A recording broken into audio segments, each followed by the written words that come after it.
Well, this is October the 13th, 2007, in the evening, and this is a special report for Jurist, the University of Pittsburgh's Law School's internet site for all legal issues there.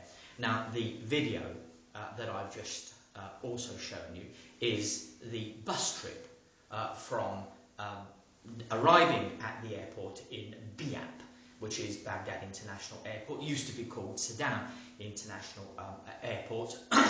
And you go along and you get onto this bus with all the security, of course, that tracks and follows me there, through passport control, and then, of course, you make your way into the presidential palace. Now, you've also seen a video of what it's like to be into the car with the US Marshals and with the US military. I have to say that notwithstanding that I have never approved of the way in which the United States of America and the UK have attacked Iraq, the consequences are that they are there, and it would be a considerable tragedy, in my view, if they were to leave. Now, I'm heartened today by General Sanchez's statement, public statement, having said something that I have been shouting for the past few months, that Iraq is a human tragedy. And it's a human tragedy. Why? Because the role of law, the order of law, the international jurisprudence has failed everybody. It failed everybody because it wasn't the rule of law that attacked Iraq, it was the rule of force. And that is something that we as lawyers should never ever accept. And we must challenge that. Even though we may have judges that may not be sympathetic, but we must valiantly proceed forward and always challenge the rule of force and instill upon the world the law and order, which is so fundamentally missing in this country. Now, I've also said that I've certainly criticised heavily the way in which the United States of America, since September the 11th, have conducted their affairs. They say that they have a war on terror. But what is a war on terror? What actually does it mean? Does it mean that President Bush, on each and every occasion that he finds someone in the world that wants to kill an American citizen, he gives him the right to be able to attack that country? Now, that simply is unsustainable. And this is something which may very well lead to potential impeachment, because remember, it is an abuse of office, and the American Constitution was formed by the Founding Fathers not there for the country to build an empire. It wasn't there for them to go looking for trouble around the world. It was there to contain trouble, to contain it within what has become the United States of America. And Bush needs to be kept very seriously in check. Otherwise, the United States of America has already lost so many friends. Its reputation has gone downhill. Now, the war on terror. There's nothing in the law. I could find no precedent for the war on terror. There's a war on Germany, a war against Japan.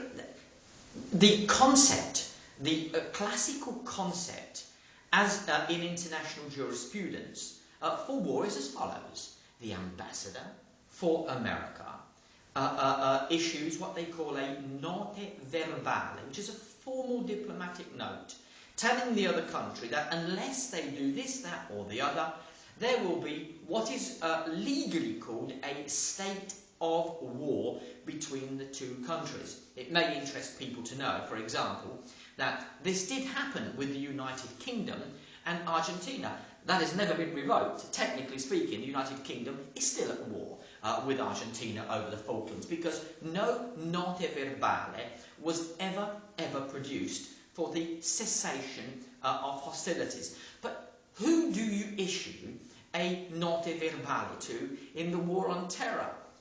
If it continues, if Bush continues with this unlawful policy, even within the United States of America, even within their constitution, which is clearly unconstitutional there, because there's no provisions for a war on terror within the constitution, then his government will be an errant government and a government that is without legitimacy within its own constitution, and therefore it's open for criticism and it's open for legal challenge there. Now, the tragedy of Iraq is the day-to-day life. The day-to-day life you can see in many of the blogs. You can look at the Sunday Times, the Times, many of the journalists. I would not like to be a journalist in Iraq. There is no running water, there is no electricity, there is no anything. There is no education, no healthcare policy. Yet, $9 billion have been stolen. Yes, stolen from the Iraqi people.